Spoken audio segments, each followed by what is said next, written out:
Johnson until 5:15 p.m.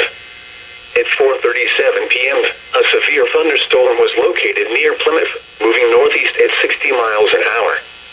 Hazard, 60 miles an hour wind gusts and quarter-size hail. Source, radar indicated. Impact, hail damage to vehicles is expected. Expect wind damage to roofs, siding, and trees. Locations impacted include Sheboygan, Plymouth, Sheboygan Falls, Howard's Grove, Kohler, Elkhart Lake, Greenbush, Cascade, Adel, Waldo, Glenboyle, Haven, Johnsonville, Gibbsville, and Hingham. For your protection, move to an interior room on the lowest floor of a building.